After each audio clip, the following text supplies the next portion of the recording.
मैं वापसी के लिए मुड़ा ही था कि ऐन उसी लम्हे टेलीफोन की घंटी बजी और मैं रुक गया। डेविड ने रिसीवर उठाया और दूसरी तरफ से कही जाने वाली बात सुनकर रिसीवर मेरी तरफ बढ़ा दिया। मैंने उससे रिसीवर लेकर कानों से लगाया और हेलो कहा। दूसरी तरफ रेंडल खुद था।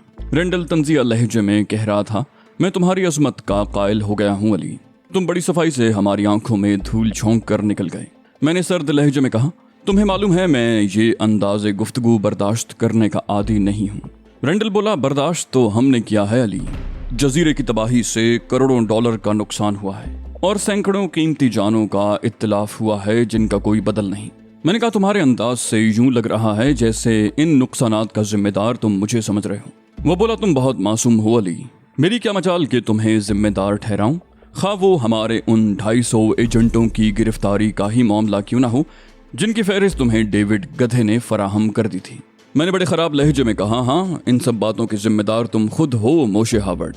निकिता को मेरे साथ भेजकर तुमने जो गलती की थी ये उसका नतीजा है। मैं तन्हा रहकर काम करता तो कभी ये नौबत न आने पाती, लेकिन निकिता ने अपनी हिमाकत से सहूनी मफादात को जो नुकसान पहुंचाया है उसकी तलाफी शायद कभी ना हो सके। जानी और माली नुकसान के अलावा ये खसारा अलग है कि तुम मेरी तरफ से बदगुमान हो गए हो। रेंडल ने तंजिया लहजे में कहा, बहुत हल्का लफ्ज इस्तेमाल कर रहे हो अली। हमें यकीन है कि जो कुछ भी हुआ है उसके वाहिद जिम्मेदार तुम हो। मैंने कहा, अगर मैंने हल्का लफ्ज इस्तेमाल किया था तो निकिता का जुर्म और भी ज्यादा संगीन हो गया। उसकी हिमाकत से तुम्हें ये गलत यकीन हुआ है और ये एक मुस्तकिल नुकसान है। रेंडल बोला, मेरी दानिस्त में निकिता ने हम पर जो एहसान किया है हम उसका बदला कभी नहीं चुका सकेंगे, अगरचे उसके इवज हमें भारी नुकसानात से दो चार होना पड़ा है। मैंने कहा, जब तुम एक फैसला कर चुके हो तो उसके बाद मजीद गुफ्तगू की गुंजाइश नहीं रह जाती। तुम शौक से मुझे मुजरिम करतानते रहो, मुझे कोई परवाह नहीं। वो बोला, ये सब कुछ सोचना अब मेरी सरदर्दी है कि तुम मुजरिम हो या नहीं। अभी मैंने फैसला नहीं किया है, पहले तुम निकिता से बात करवाओ। मैंने बड़े सुकून से कहा, निकिता यहाँ कहाँ है? मेरे साथ तो तहजीब मेलकम एक्स है, कहो तो उससे बात करवा दूं। रेंडल की आवाज में बेपनाह हैरत थी। क्या कह रहे हो अली? तहजीब गोइटे हिल कैसे पहुंच गई? वो तो बर्ड के साथ जजीरे पर थी। मैंने कहा, इसका सही जवाब तो जनरल टेरिस ही दे सकेगा। मैं तो इतना ही बता सकता हूँ कि निकिता अब जनरल टेरिस की कैद में है। रेंडल ने तंजिया लहजे में कहा, उसके बावजूद तुम अपनी बेगुनाही पर मुसिर हो। तुमने मुझे गिरफ्तार करवाने के अलावा क्या कसर छोड़ी है अली? मैंने कहा, सच्ची बात तो यह है कि गोइटे हिल में मौजूद एजेंटों की गिरफ्तारी की खबर भी मुझे तुमसे ही मिली है, वरना इससे कबल मुझे उनके बारे में कुछ भी मालूम नहीं था। रेंडल बोला, तुम बहुत मासूम आदमी हो अली। मुझे तुम्हारी मासूमियत पर रश्क आ रहा है। सब कुछ करने के बावजूद तुम बेगुनाह और मासूम हो। मैं सोच रहा हूँ तुम्हारे साथ क्या सलूक किया जाए कि तुम पूरी दुनिया के लिए इबरत की तस्वीर बन जाओ। मैंने कहा, तुमने एक तरफा फैसला किया है मोशे हावर्ड। तुमसे मुझे ये तवक्को नहीं थी। या तो मेरी शख्सियत शक व शुबे से बालातर होनी चाहिए, वरना तुम्हारी मशीनें नाकाबिले एतबार करार पाएंगी। अगर तुम पसंद करो तो मैं बताऊं कि वाकयात किस तरह पेश आए और मैं कितना बेबस हो गया था। और अगर तुम नहीं सुनना चाहते तो याद रखो कि मैं तुम्हारा दस्ते नगर नहीं हूँ, अलहदा रह कर भी काम कर सकता हूँ। मोशे हावर्ड ने सर्द लहजे में कहा, मैं जानता हूँ तुम अपनी सफाई में जो चाहो कह सकते हो, लेकिन तुम मुझे धोखा नहीं दे सकोगे। मैंने कहा, धोखा ही देना होता तो मैं यूं खाली हाथ ही यहाँ न चला था।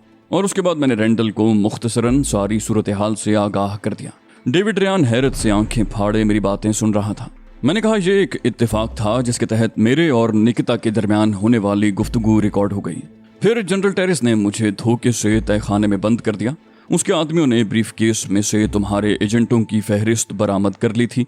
ये तो महज मेरी खुशकिस्मती है कि जनरल को यकीन आ गया, वरना मैं तो तकरीबन मायूस ही हो गया था। रेंडल बोला, तुम्हारी सारी बातों पर यकीन कर लिया जाए तब भी ये सवाल अपनी जगह बरकरार रहेगा कि तुमने जजीरे की निशानदही क्यों की। मैंने झुंझला कर कहा, तुम्हारा दिमाग तो खराब नहीं हो गया? मैंने जजीरे की निशानदही कब की और मैं कर भी कैसे सकता था? मैं तो खुद उस जजीरे के महले वकूअ से नावाकिफ था। मैं तो उस जजीरे का तस्करा एक नामालूम जजीरे की हैसियत से करता था। उसकी दरियाफ्त का सेहरा भी जनरल के आदमियों के सर है। मुझसे तो सिर्फ एक सवाल किया गया था और उसके दुरुस्त जवाब की बुनियाद पर वो लोग जजीरे तक न सिर्फ पहुंचे बल्कि वहां से तहजीब और बर्ड को भी छुड़ा लाए, जबकि मैं तवक्को ये कर रहा था कि जजीरे पर कदम रखने वाले बचकर वापस नहीं आ सकेंगे। रेंडल ने कहा, बिलाशुबा ये हमारी कोताही है। सतह आपकी हद तक हमारे इंतजामात मुकम्मल थे। हमने सोचा भी नहीं था कि कभी इस जजीरे तक ज़िर-ए-आब भी पहुंचने की कोशिश की जाएगी। मैंने कहा, अब मेरा कसूर मुझे बता दो मोशे हावर्ड। जैसे ही मुझे मालूम हुआ कि डेविड रेयान गिरफ्तार नहीं हुआ, मैंने जनरल को उसकी गिरफ्तारी से ये कहकर रोक दिया कि वो मेरा शिकार है, उससे मैं खुद निपट लूंगा। रेंडल की तवील सांस लेने की आवाज आई। बोला, ठीक है अली, मामलात इस हद तक बिगड़ चुके हैं कि अब मैं किसी बात पर तस्दीक किए बगैर यकीन नहीं कर सकता। मैंने कहा, अब तुमने माकूलियत की राह इख्तियार की है, तस्दीक करना तुम्हारा हक है और तुम जिस तरह चाहो मेरे बयान की तस्दीक कर सकते हो। वो बोला, डेविड इस वक्त जिस मेकअप में है, तुम इस मेकअप में इसे टेरेस महल ले जाओगे और डेविड अपना इत्मीनान करने के बाद मुझे रिपोर्ट पेश करेगा। क्या तुम्हें मंजूर है? मैंने कहा, मुझे भला क्या एतराज हो सकता है, ये तो मेरे लिए खुशी का बाइस है कि मुझे अपनी पोजीशन साफ करने का मौका मिल रहा है। रेंडल बोला, तुम इसे अपने दोस्त की हैसियत से मुतारिफ करवाओगे और इसे वो तमाम सहूलतें फराहम करोगे जिसका ये मुतालबा करेगा। मुझे ज्यादा से ज्यादा आज शाम तक डेविड की रिपोर्ट मिल जानी चाहिए। मैंने उसकी बात काट कर कहा, इस पर मुझे एतराज है। मुमकिन है आज शाम तक डेविड मुतमईन न हो पाए, ऐसी सूरत में मैं बिला वजह मारा जाऊंगा। रेंडल बोला, वैसे तो ये वक्त बहुत है, लेकिन मैं इसमें कल दोपहर तक तौसी कर रहा हूँ। अगर तुम्हारे बयान की तस्दीक न हो सकी तो मैं तुम्हारे कत्ल का हुक्म सादिर कर दूंगा। मेरे आदमी तुम्हें देखते ही गोली मार देंगे। मैंने कहा, मुझे मंजूर है मोशे हावर्ड। रेंडल ने कहा, अब रिसीवर डेविड को दे दो ताकि मैं उसे जरूरी हिदायत दे दूं। मैंने रिसीवर डेविड की तरफ बढ़ा दिया। कोई 1-1.5 मिनट तक डेविड खामोशी से दूसरी तरफ से कही जाने वाली बातें सुनता रहा। फिर उसने रिसीवर क्रेडल पर वापस रख दिया और मेरी तरफ देखते हुए बोला, चलो दोस्त। मेरे उठने से कबल ही फोन की घंटी दोबारा बज उठी। डेविड इतनी देर में दरवाजे के करीब पहुंच चुका था। फोन की घंटी सुनकर वो पलटा, मगर उससे कबल ही मैंने आगे बढ़कर रिसीवर उठा लिया था। दूसरी तरफ बट था और उसने मेरी आवाज पहचान ली थी। बट ने कहा, तुम्हारे लिए दूसरी कार आ रही है चीफ, तुम इस कार में वापस नहीं जाओगे जिस पर यहाँ आए थे। 5 मिनट के अंदर अंदर दूसरी कार यहाँ पहुंच जाएगी। Wish you good luck chief. मैंने कहा, यह पुलिस स्टेशन नहीं है भाई। ये कहकर मैंने फोन बंद कर दिया। डेविड सवालिया नजरों से मुझे देख रहा था। मैंने कहा, किसी साहब के घर चोरी हो गई है, उन्होंने पुलिस स्टेशन का नंबर मिलाया होगा और रॉन्ग नंबर लग गया। डेविड ने इस बात में सर हिलाया और मुझसे बोला, अब जल्दी से निकल चलो। मैंने कहा, बैठ जाओ डेविड, मैं तुमसे चंद बातें करना चाहता हूँ। और मैंने जेब से कलम कागज निकाल कर लिखा, यहाँ हमारी गुफ्तगू सुन लिए जाने का खतरा तो नहीं है। और वो कागज डेविड की तरफ बढ़ा दिया। डेविड ने नफी में सर हिलाया, बोला, नहीं, यहाँ ऐसा कोई खतरा नहीं है। लेकिन बात क्या है? उसने उलझे हुए अंदाज में कहा। मैंने कहा, बात बहुत संगीन है डेविड। हम सब एक नजरिए के लिए काम कर रहे हैं, अपनी जानों तक की परवाह नहीं करते। फिर ये दर्जाबंदी क्यों है? वो बोला, मैं समझा नहीं अली, दर्जाबंदी से तुम्हारी क्या मुराद है? मैंने कहा, जब हर शख्स सरबकफ है तो फिर मर्तबों में फर्क क्यों है, सब बराबर क्यों नहीं? वो बोला, ओ मैं समझ गया, मर्तबों का ये फर्क सलाहियतों की बुनियाद पर है अली। हर शख्स की सलाहियतें एक जैसी तो नहीं हो सकती। मैंने कहा, दूसरों की जिंदगियों का मालिक बन बैठने का इख्तियार किसी को नहीं दिया जा सकता डेविड। जिंदगी एक नेमत है, हर एक को इस नेमत से बहरामंद होने का पूरा पूरा हक है। तुम मुझे अच्छी तरह जानते हो डेविड, मैंने कभी किसी की मातहती में काम नहीं किया। बात अगर सलाहियतों की ही है तो क्यों ना एगलर की सरबराही मुझे सौंप दी जाए। डेविड ने खौफजदा लहजे में कहा, ये तुम क्या कह रहे हो? इस किस्म की बातें गद्दारी के जुमरे में आती हैं। मैंने कहा, एगलर के खिलाफ बात करना भी गद्दारी है, मोशे हावर्ड के खिलाफ जबान खोलना भी इस जुमरे में आता है, और सहूनी मफादात के खिलाफ तो हम कुछ कह ही नहीं सकते, इसलिए कि ये हमें किसी हाल में गवारा नहीं होगा। तो सवाल ये है कि क्या एगलर और उसका सरबराह सहूनी मफादात के ठेकेदार हैं? डेविड बोला, मुझसे ऐसी बातें मत करो अली, तुम्हारी बातें कितनी ही दुरुस्त क्यों ना हो, मुझे खौफ आता है। मैंने कहा, खौफ इसलिए आता है कि एगलर का सरबराह एक जल्लाद सिफत आदमी है। एगलर में शामिल लोग महज खौफजदा होकर उसके लिए काम करते हैं। सब जानते हैं कि अगर उन्होंने मोशे हावर्ड की मर्जी के खिलाफ एक कदम भी उठाया तो उन्हें अपनी जानों से हाथ धोने पड़ेंगे। और मैं समझता हूं कि ये फजा किसी कानून शिकन गिरोह के लिए तो ठीक हो सकती है, मगर किसी ऐसी तंजीम में जेब नहीं देती जो नजरियाती हो। किसी नजरिए के लिए काम करने वाले तो सिर्फ नजरिए के लिए ही काम करते हैं, अपनी जानें वैसे ही हथेलियों पर लिए फिरते हैं। ये कैसी नजरियाती तंजीम है जहां एक शख्स की इजारादारी है? लोग नजरिए के लिए काम तो करते हैं मगर खौफ व हरास में मुब्तला होकर। डेविड बोला, चुप हो जाओ अली, चुप हो जाओ, इस किस्म की बातें सुनना भी जुर्म है। मेरे होंठों पर इस्तेहज़ाया मुस्कुराहट उभर आई। मैंने कहा, मैं तो तुम्हें दावत फिक्र दे रहा था डेविड, जरूरी नहीं कि तुम मेरी बातों से मुत्तफिक भी हो जाओ। चलो अब चलना चाहिए। हम तीनों बंगले से बाहर आ गए। मैं सोच रहा था कि बड ने दूसरी कार क्यों मंगवाई है और हमें उस कार में वापस जाने से क्यों मना किया है, लेकिन इस सवाल का जवाब बड ही दे सकता था। बाहर दूसरी कार मौजूद थी। मैंने ड्राइवर को भी पहचान लिया। वो टेरिस महल में ही मुलाजिम था। तहजीब ने उस कार की तरफ ध्यान नहीं दिया था और उसी कार की तरफ बढ़ रही थी जिसमें हम यहाँ आए थे। मुझे दूसरी तरफ जाते देखकर वो ठिठक गई। तहजीब ने कहा, उधर कहाँ जा रहे हो अली? हमारी गाड़ी तो इस तरफ है। अरे ये तो टेरिस महल की कार है, ये कहाँ से आ गई? मैंने कहा, हमारी वापसी इसी कार में होगी तहजीब, वो कार ड्राइवर वापस ले जाएगा। ड्राइवर हमें देखकर कार से उतर आया। उसने कार की चाबी मेरी तरफ बढ़ाई। मैंने उसे चाबी ली और रेडियो कार की चाबी उसके हवाले कर दी। गालिबन उसे भी यही हिदायत दी गई थी कि वो ये कार हमारे हवाले करके रेडियो कार वापस ले आए, इसलिए वो मुझसे चाबी लेकर सीधा रेडियो कार की तरफ बढ़ गया। मैंने कहा, गाड़ी तुम ड्राइव करोगी तहजीब? और डेविड को अकबी सीट पर बैठने का इशारा करते हुए खुद भी पिछला दरवाजा खोल लिया। अभी मैं कार में पूरी तरह बैठने भी नहीं पाया था कि एक शदीद धमाका हुआ और मेरा सर कार के दरवाजे से टकरा गया। चंद लम्हों के लिए मैं गिरदोपेश से बेगाना हो गया। मुझे कुछ मालूम नहीं था कि क्या हुआ है। चंद लम्हों के बाद मेरे हवास जरा बजा हुए तो मैं फौरन कार से बाहर निकला। रेडियो कार धमाके से उड़ गई थी और अब धड़ाधड़ जल रही थी। इर्द गिर्द के बंगलों से लोग निकल आए थे और खौफजदा नजरों से जलती हुई कार को देख रहे थे। हर एक को अंदाजा था कि कार की तबाही तखरीबकारी का नतीजा है। धमाके की आवाज बहुत शदीद थी। हमारी कार चूंकि तबाह होने वाली कार के ऐन अकब में थी, इसलिए लोगों का हम पर शुबा करना कुदरती अमर था। उन सब की मशकूक निगाहें हमारी तरफ उठ रही थीं। मैं कार से बाहर निकला। जमा हो जाने वाले लोग ज्यादातर बंगलों के मुलाजमीन थे और वो जिन नजरों से हमारी तरफ देख रहे थे उससे साफ मालूम होता था कि वो हमें कार की तबाही का जिम्मेदार समझ रहे हैं। मामला अगर मालिकान का होता तो मैं वहां से निकल जाने की कोशिश करता, मगर वो मुलाजमीन थे, हमें कसूरवार समझ रहे थे तो हमें रोकने की हर मुमकिन कोशिश करते। मुमकिन है कार पर पथराव तक कर बैठते, लिहाजा बेहतर यही था कि उनके जहन साफ होने तक वहीं रुका जाए। डेविड ने मेरे नजदीक आते हुए कहा, ये कार किस तरह तबाह हो गई? स्ट्रीट पर जमा हो जाने वाले चेमे गोइयां कर रहे थे और हमसे दूर थे। उनके अंदाज से यूं मालूम हो रहा था जैसे हमारे नजदीक आने से उन्हें भी कोई नुकसान पहुंच जाएगा। मैंने कहा, मैं क्या बता सकता हूँ डेविड, मैं इसी कार पर यहाँ आया था, उस वक्त तक तो ये बिल्कुल ठीक ठाक थी। तहजीब ने कहा, सवाल ये है कि तुमने अचानक उस कार को इस्तेमाल न करने का फैसला क्यों किया और ये दूसरी कार कहाँ से नाजिल हो गई? मैंने कहा, वो जो एक रॉन्ग नंबर कॉल मौसूल हुई थी वो दरअसल बड की तरफ से थी। उसने मुझे मना किया था और टेरिस महल से दूसरी कार भी उसी ने मंगवाई थी। तहजीब ने मुझे अजीब सी नजरों से देखते हुए कहा, गोया बड ने महसूस कर लिया था कि इस कार से सफर करने में कोई खतरा है। शायद तहजीब को मुझसे ये शिकायत थी कि मैंने बड की जानिब से मौसूल होने वाली इत्तला उससे क्यों छुपाई। मैं तहजीब को जवाब देने की बजाय आग बुझाने वाली गाड़ी की तरफ मुतवज्जे हो गया जो सड़क के कोने से मुड़ती नजर आ रही थी। यकीनन किसी ने फायर ब्रिगेड को फोन कर दिया था। फायर ब्रिगेड के अकब में पुलिस की चंद कारें भी थीं जो सायरन बजाती हुई स्ट्रीट पर दाखिल हुईं।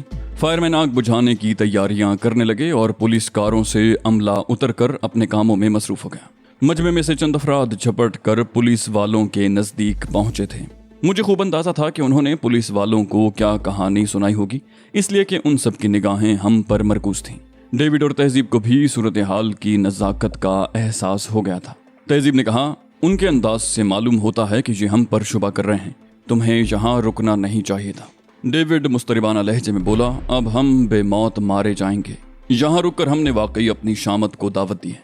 फायरमैनों ने मिनटों में आग बुझा दी, लेकिन इस दौरान एक और आग लग गई थी। ये शुक्क शुबहात की वो आग थी जो मकामी पुलिस वालों के जहन में थी। चंद पुलिस वाले तेजी से हमारी तरफ बढ़े। उनमें आगे आगे एक सब इंस्पेक्टर था। उसने रौनत से गर्दन अकड़ा कर कहा, तुम लोग खुद को जेरे हिरासत समझो। मैंने बड़ी मासूमियत से कहा, किस जुर्म में जनाब? वो बोला, तुम लोगों ने इस कार को बम से उड़ाया है, तुम्हारा ताल्लुक किसी खतरनाक गिरोह से मालूम होता है। मैंने संजीदगी से कहा, मैं आपसे अलहदगी में एक बात करना चाहता हूँ जनाब। वो बुरी तरह चौंक गया। वो भड़क कर बोला, तुम मुझे रिश्वत की पेशकश करना चाहते हो। इस तरह तुम एक और जुर्म के मुर्तकिब हुए हो और तुम पर जुर्म साबित भी हो गया है। मैंने बड़ी लजाजत से कहा, यहाँ अदालत न लगाइए जनाब, और नताइज पर न छलांग लगाइए। इतना ख्याल तो रखिए कि हम गैर मुल्की हैं। वो बोला, गैर मुल्कियों को मनमानी करने की छूट नहीं दी जा सकती। तुम लोग मुल्की कवानीन की जद से बाहर नहीं निकल सकते। चलो कार में बैठो, थाने चलकर फैसला होगा। मैंने कहा, तुम एक फर्ज शनास ऑफिसर हो, लेकिन ये तो देखो कि उन दोनों कारों का ताल्लुक टेरिस महल से है। सब इंस्पेक्टर बिफर गया, बोला, बकवास मत करो। टेरिस महल की कार तो एक बच्चा भी शनाख्त कर सकता है, और अगर फर्ज कर लिया जाए कि तुम सही कह रहे हो तो तुम्हारे जुर्म की संगीनी में इजाफा ही होगा, कमी नहीं। मैंने डेविड और तहजीब से कहा, चलो भाई, थाने तो जाना ही पड़ेगा। अभी हम कदम भी नहीं उठा पाए थे कि बड नमूदार हुआ और तेज तेज कदम उठाता हुआ हमारे नजदीक आ गया। उसने सब इंस्पेक्टर को मुखातिब किया, तुम जबरदस्त गलती कर रहे हो ऑफिसर, ये खतरनाक मुजरिम है, तुम्हें सबसे पहले इनकी तलाशी लेनी चाहिए। बड की इस हरकत पर तहजीब हैरान रह गई। बड ने हम में से किसी की तरफ आंख उठाकर भी नहीं देखा था। मेरी और डेविड की जामा तलाशी ली गई। मेरे पास कोई हथियार नहीं था, लेकिन डेविड के पास से एक रिवॉल्वर बरामद हुआ जिसे पुलिस वालों ने अपनी तहवील में ले लिया। पुलिस इंस्पेक्टर के इशारे पर एक कांस्टेबल तहजीब की तलाशी लेने के लिए आगे बढ़ा। दफतन मैंने गरजदार आवाज में कहा, ठहरो, तुम तहजीब की तलाशी नहीं ले सकते। कांस्टेबल रुक गया और सब इंस्पेक्टर मुझे घूरने लगा।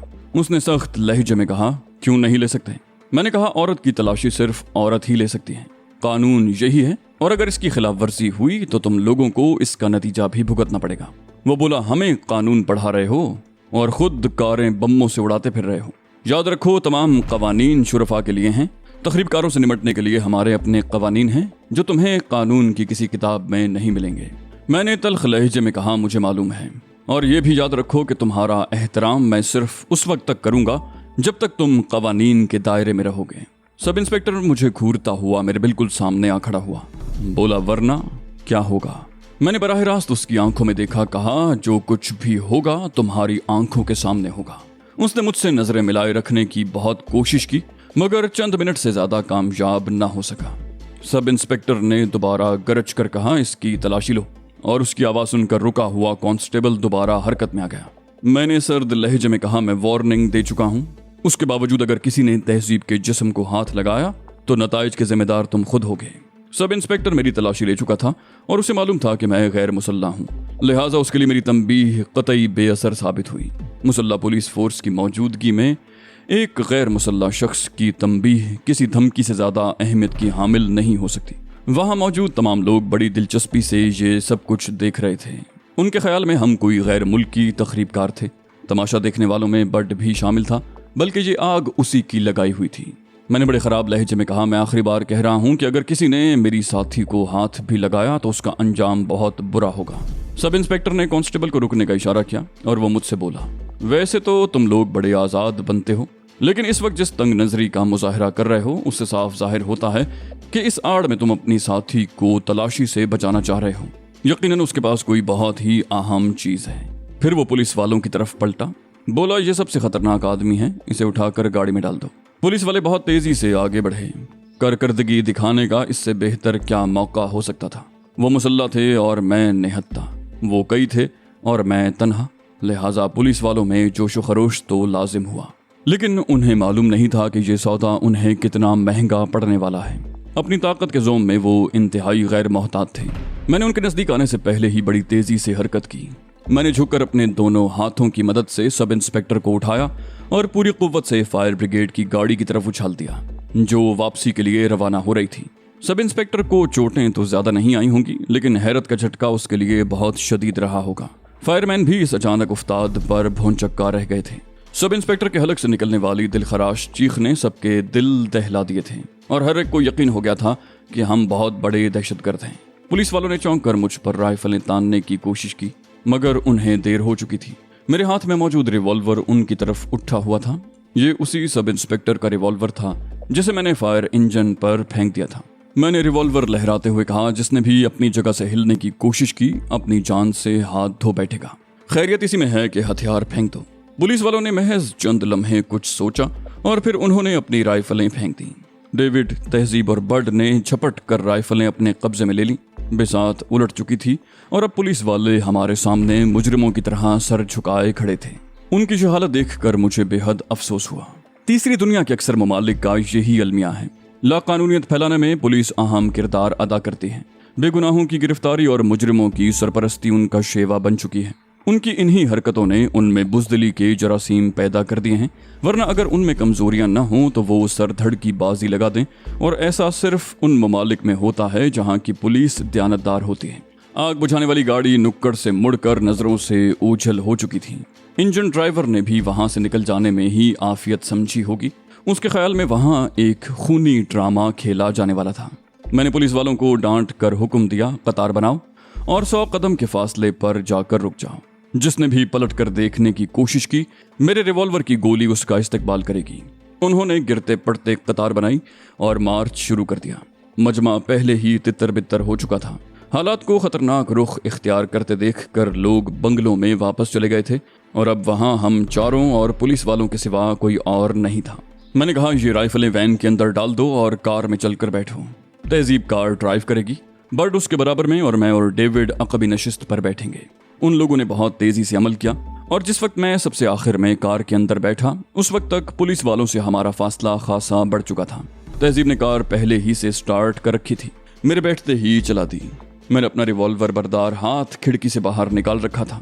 بعض پولیس والوں نے پلٹ کر دیکھنے کی کوشش کی تو میں نے 2-3 ہوائی فائر کر دیے، جس کے بعد وہ اپنی اپنی کھالوں میں واپس آ گئے۔ جیسے ہی تہذیب نے یو ٹرن مکمل کیا میں نے ریوالور کار سے باہر اچھال دیا۔